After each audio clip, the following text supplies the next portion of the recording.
Allness, welcome to Notes of Nara. My name is Naja Rashida, and this is late. Excuse me. Long, long day. um, so, I hope your March is going well. March has been, I think, but it's been an emotional roller coaster for me. I will say, for sure.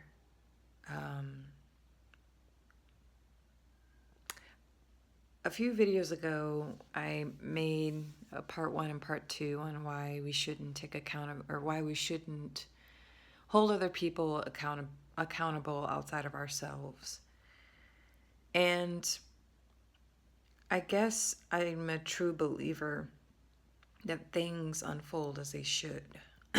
Karma unfolds as they should. Justice unfolds as it should when it's meant to. It's not always in our hands. And I find that when we enforce accountability, it causes great suffering, wars even.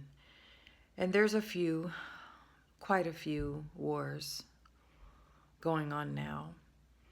And, and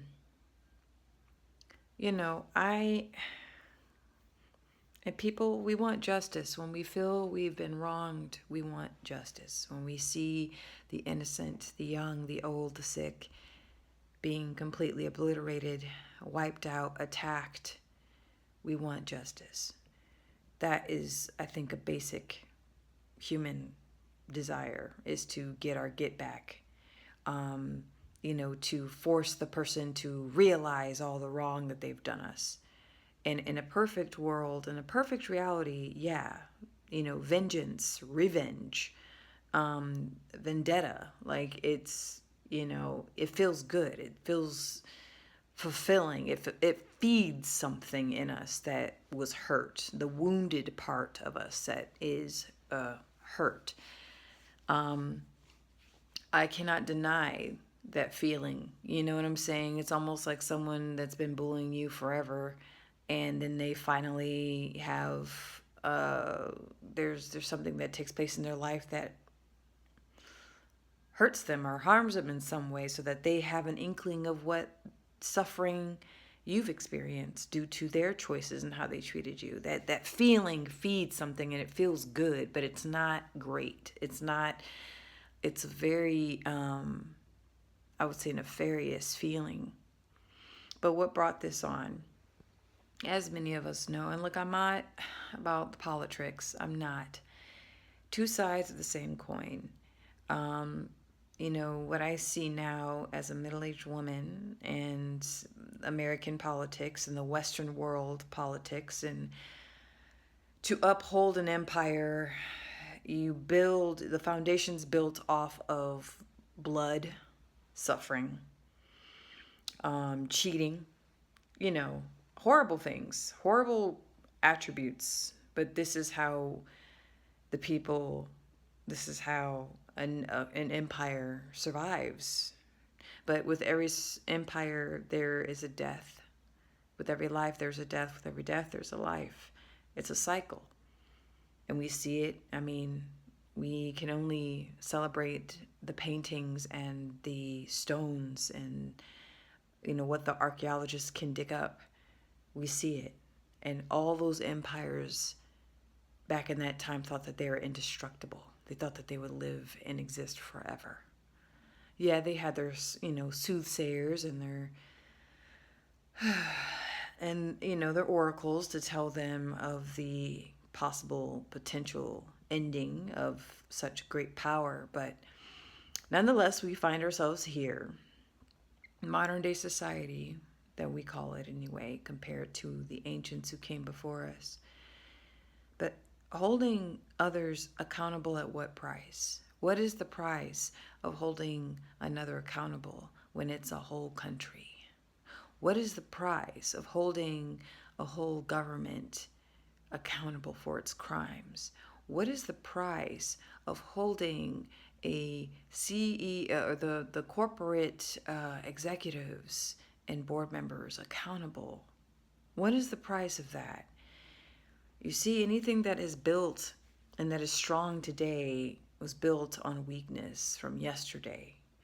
Someone else's weakness is why we are here. Some the victors, the victorious are victorious because of the losers. That it's a hard truth that many people are very detached from. Most Westerners, including myself, because I didn't grow up in a war-torn country. My ancestors who came before me multiple generations ago, a couple of generations ago, I should say. I mean, depending, but the real hardcore, inhumane type shit, I am in some way genetically connected to that, but I'm far from it as well, right? Enough to where I can't say that I've experienced what they experienced. So when I look at the world as it is now, and the safety of my town that I live in, a little city in the Midwest, and it's quaint and boring and pretty flat, but at the same time, it's like it's very easy for me to hold up a smartphone because I have a Wi-Fi and I have access to a platform where I can pretty much say whatever I want to, usually not like how it was, but freedom, right? But we're all here because either we didn't hold someone accountable when we should have, or we did hold someone accountable and it completely wiped them off the face of the earth. That's what I meant by those videos. I don't look at just a simple he or she did me wrong and I'm going to put them in their place. This is more, I look at things in a bigger way. And this, I look at the micro macro. Okay, I try to be balanced, but what I'm seeing now in the recent, how do I say it? Because I don't want this space to be about my personal opinions and on my political stance on anything, because it really, in the end, it doesn't matter. And seeing death at the hospital like I did killed whatever separation I felt. And to this day, I still feel some reservations, on some things, politically speaking. I'm not going to voice those on this platform. There's no need to. But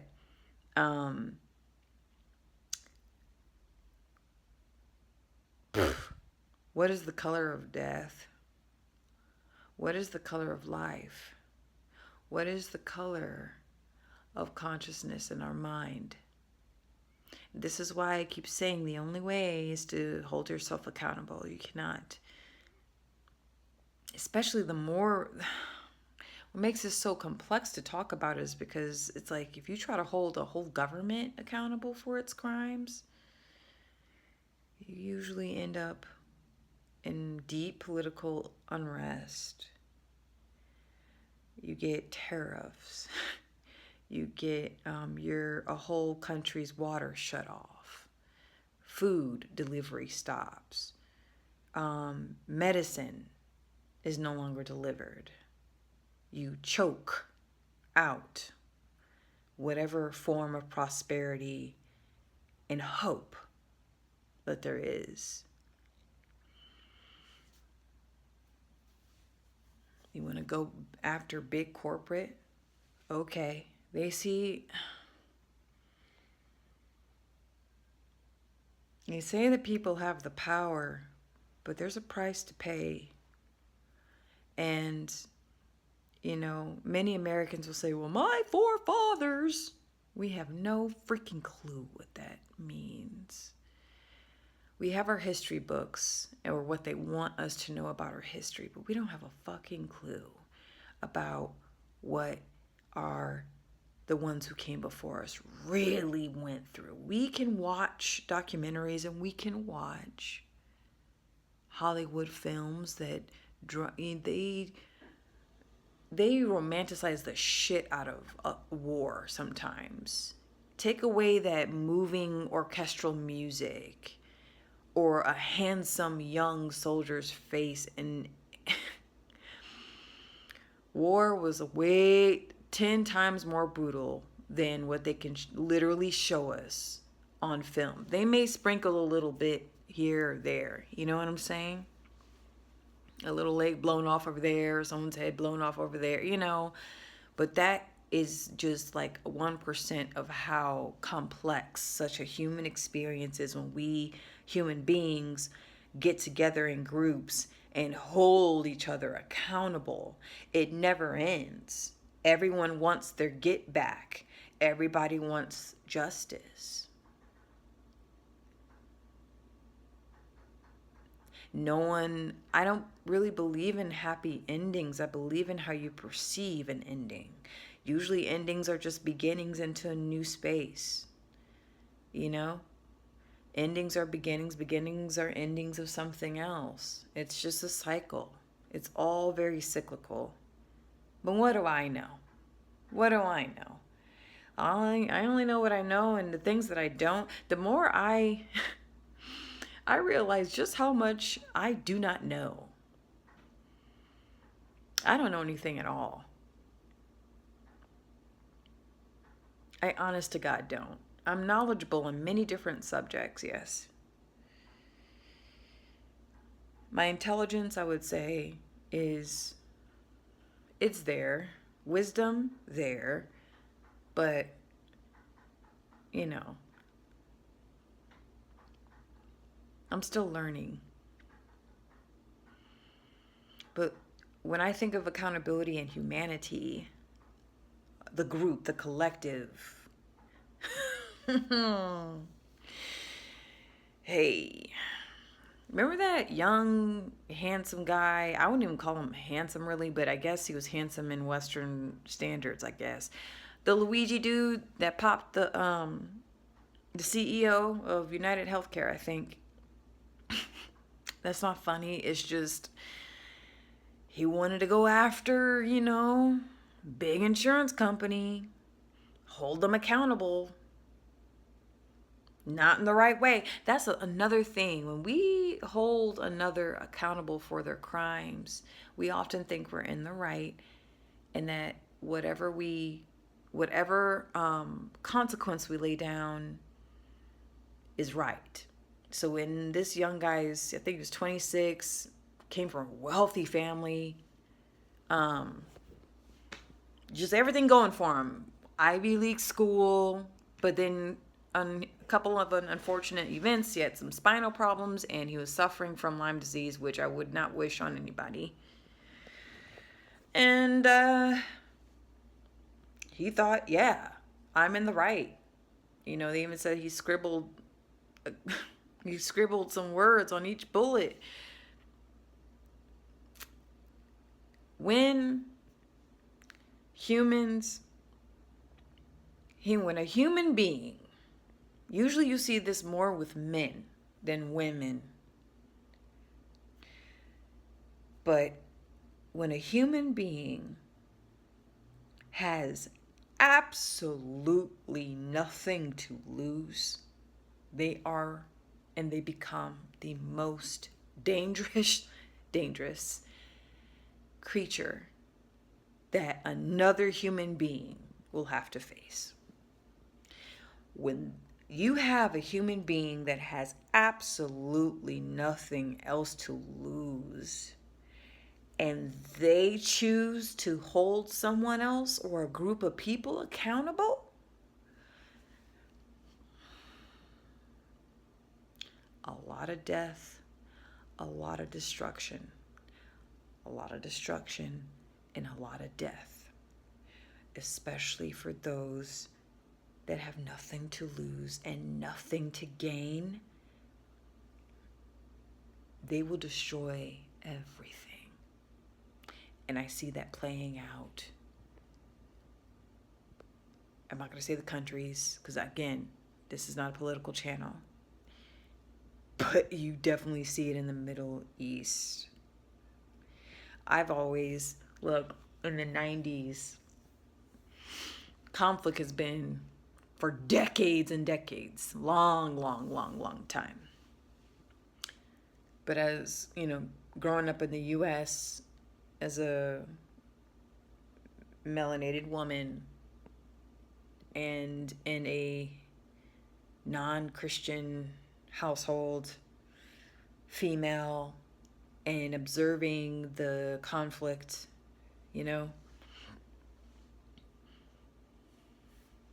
violence.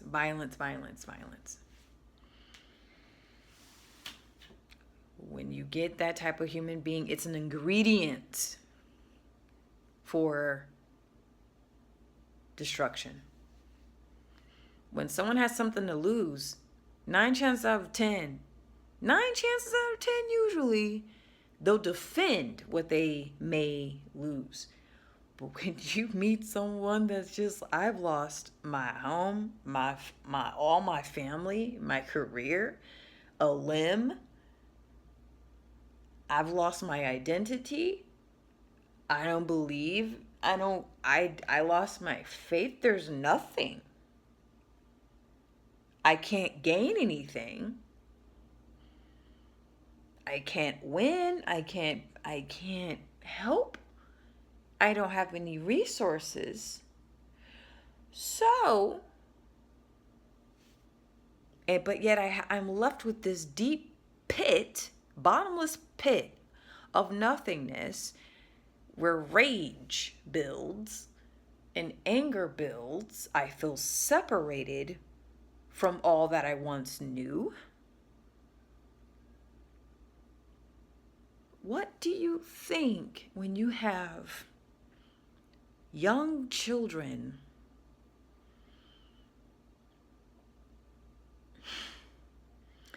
no one's thinking of the children that will soon grow into men and women?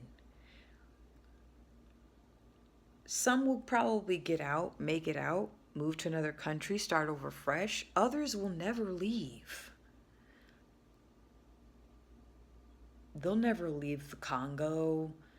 They'll never leave, I don't know, I think it was Somalia. There's some issues over there. Or Ukraine. They'll never leave.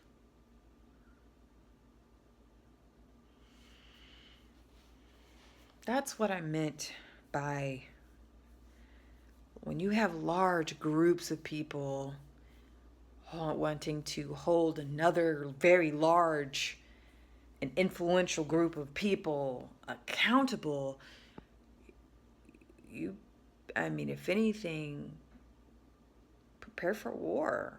That's how war begins.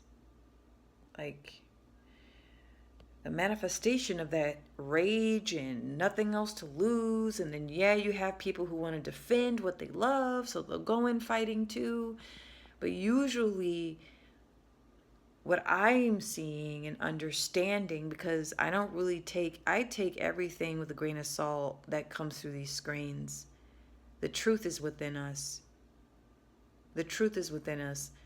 It's even getting to the point where you just, you read your books, study, but to take whatever a book is, anything written as the truth is very dangerous. Is very dangerous. If anything, I treat the holy books like the Holy Quran and Torah and the Bible almost like, mythology in a way. They're great books to study, but I don't know, kill over it. This has been recorded for eons. Men have done this, women too, but mankind has literally, in the name of a God, in the name of the text and the holy scripture and the books, have went to war and obliterated complete cultures and nations and races of people, all in the name of what? So it's interesting.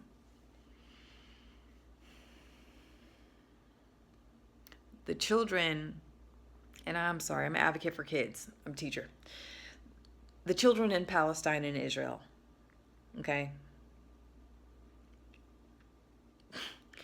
They're going to become men and women. You think they're not going, they're just gonna forget? Like, you think they're going to just forget? The teenagers now, they get in their 20s, 30s, kids 12, 10, 7 right now, a decade, 15 years from now. It's just everything ripped from them. They're just going to, what do you think? Oh, God.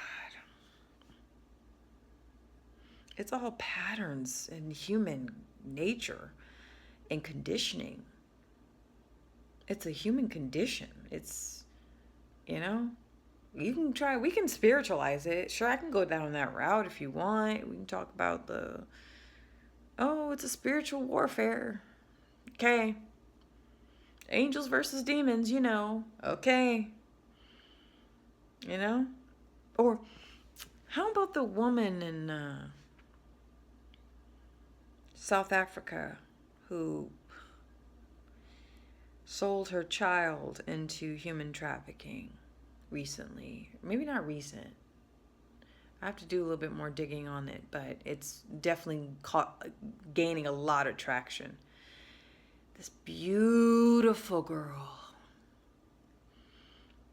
And I know colorism is really big. It's really big in non-white cultures. I mean, all across the board in Asia, Africa, Latin America, and especially in Africa, especially in the U.S. I grew up with it. We got the yellow bones, meaning light skin. We got chocolate, meaning very, very dark skin. Blue, black, purple, black. I grew up in that. With my Indian friend, she would talk about the colorism in India, the Tamil, how dark skin, very dark, darker than myself, actually, very dark hair, dark eyes, beautiful people. But yeah, colorism is a thing, the untouchables. But this case, man, if you ever catch wind that I get into activism, the only thing really would be for human trafficking. I'm like so very passionate about that. I ran into that when I was working with teenagers back in 2014 to 2016. And woo boy, but we don't need to get into that. But this mother sold her child. This South African mother sold her child. And the child, reason why they say it was, because there's some parts of Africa where if you sell, like, light skin is like this mystical, magical power, or it could be like a curse. It's very different in different parts, different countries in Africa. But some people do this whole thing where they sell their kid to a witch doctor and they perform horrible rituals. If the person, the albino or light-skinned person, survives, they're scarred, usually maimed. But this woman sold her 6-year-old daughter.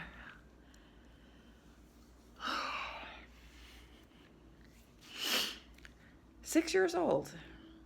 And what's so crazy, because I grew up I was exposed to many different cultures. And one of our family friends was from South Africa. It was a married couple, Muslim family, and the father was teaching at Notre Dame, the University of Notre Dame, and he had 5 kids, so 1 son, 4 daughters, and it's very mixed in South Africa. You got, oh my gosh, people from Asia, from like India, or like Southeast Asia there. You have the Xhosa, I would say the original peoples of South Africa. You have the Afrikaans. You have the white people who came from Belgium, and they brought down, they claimed South Africa. Anyway, the history of South Africa has always been very and interesting. But it's infamous for apartheid. But even though they dismantled apartheid, they still, colorism is really a big thing. And so this little girl, she was born with, I would say, what most people would say for melanated peoples, like what's rare for Asians in like, you know, black people, you know what I'm saying, is light eyes is it's a rare thing. It's there, but it's rare. And this girl had blue, green, beautiful, bright light in her eyes, just light. In her smile in the pictures I saw. Her name is Jocelyn Smith, I believe. And her mother sold her.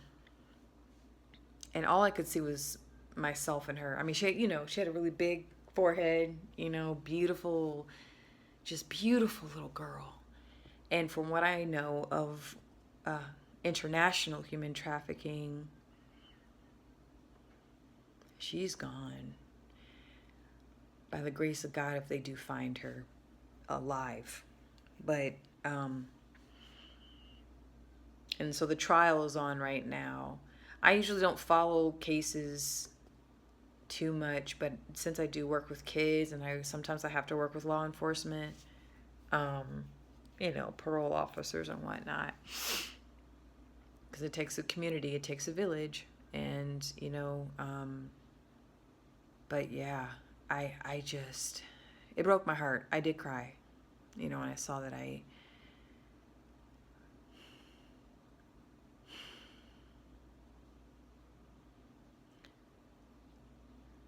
People like, do you want to have kids? Like,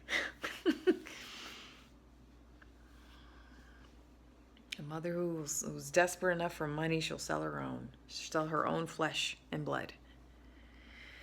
Literally. So please pray for this little one. Jocelyn Smith, I believe. And her mother was light-skinned too. She had multiple children. They just looked like a very mixed, I guess, group. Or, I don't know. I've never been to South Africa. I heard South Africa is beautiful and amazing. From acquaintances that have traveled there that tell me they come back. But my goodness. And so the mother is being held accountable now. What does that mean? Like, where's the little girl? Where's your daughter? Like, okay, you can put her in prison. Where's the little girl? Where's the justice in that? Like, that's what I mean. I get just, it's mind-boggling. Yeah, you can hold someone accountable, but is it really going to is it going to place justice where it needs to go? And it's like, most of the time, no. They have no clue where this girl is. Absolutely no clue. And, yeah, human trafficking and child human trafficking, any man or woman or child being sold is a disgusting act. It truly is inhumane.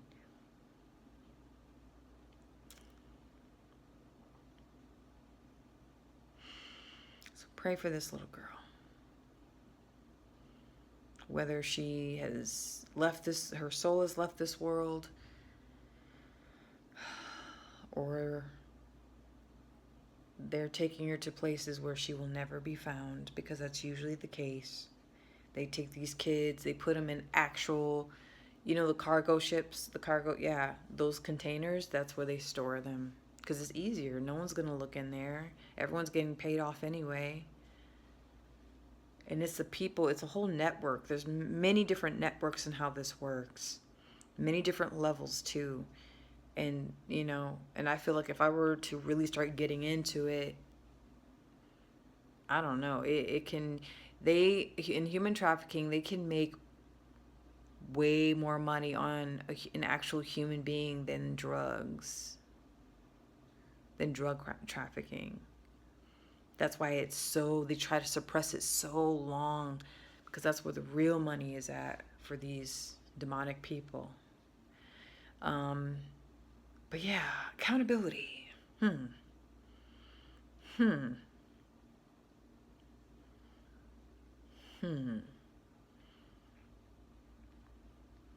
We have the people who did it. I mean, the mother's in trial now, and all the other people who she was affiliated with that helped her.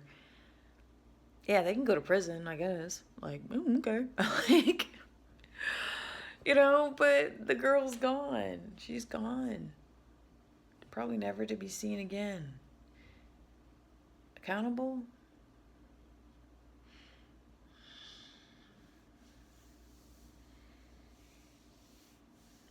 Or the children, men and women specifically that are being bombarded by, or massacred.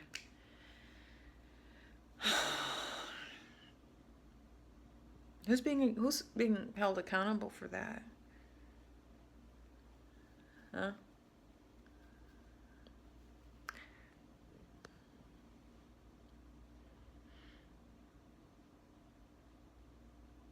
We can only be accountable truly for ourselves.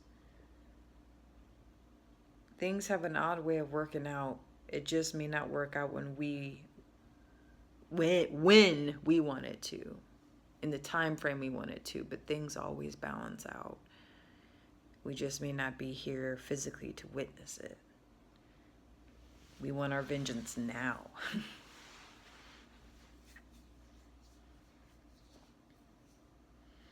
Yeah, I hope I didn't get too much in the political stuff, but I'm just like, it's getting late. It's getting late. But thank you for tuning in. Again, it's just I'm very much for the prosperity and the future of humanity. But damn, do we get in our own way? And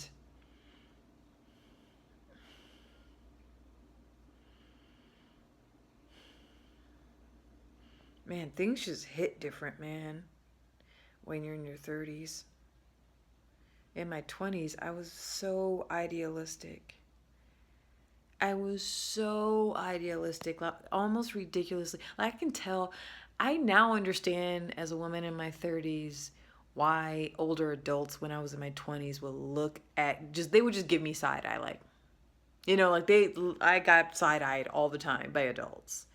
I don't know how college professors, I'm sure they talked a lot of shit behind us, behind our backs, because we were just so like, oh, wow, the world, wow.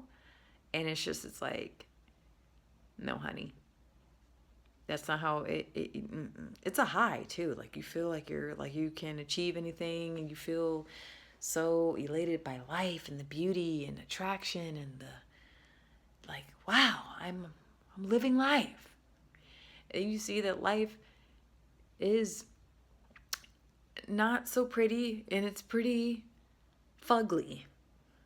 It's pretty fugly. So anyway, the phone's dying, so I'm going to end it. But yeah, that's just some food for thought, I guess. I don't have all the answers. I will never have all the answers. The answers, though, we do have the answers, but it's like, divine timing, right? When we need to have the answer will show up. To know all things is to be non-existent, I think, because why exist if you know everything? That's our purpose in life, because we don't know everything, because not everything is permanent. Life isn't permanent. So then we have this inner drive to achieve and to do and to create and to be and to discover and evolve and to suffer and then to love. And it's like, you can't do that and know everything. you know everything, you wouldn't want to be here, you know? So anyway, I don't know. Tell me what your thoughts are on that, because man, and I'm also heavy in my emotions too this month. And no, it's not just my hormones, okay? But it's like, it's heavier. It's definitely much heavier. I'm feeling it in the collective. I try my best to avoid the new. I don't own a TV, man, but I do have internet, and a lot of the new, it just, things are so mixed with AI. I'm like, I don't believe most of what I see. You know what I'm saying? International news, though, like news networks, are a little bit more reliable than in the U.S. U.S. is filtered to the nth, ninth, hundredth degree. Like, it is so censored here, and it will become more so. Privacy, they're going to charge us for privacy. You want privacy, you're going to have to pay money for it. Isn't that crazy? There was a time we had to spend a lot of money to become known, but now we're going to have to spend a lot of money to become unknown. That's why I'm like, I don't know how much longer should I have this YouTube channel, you know? Because I had an idea. But, anyhow, it's just with grad school, part-time job, full-time job.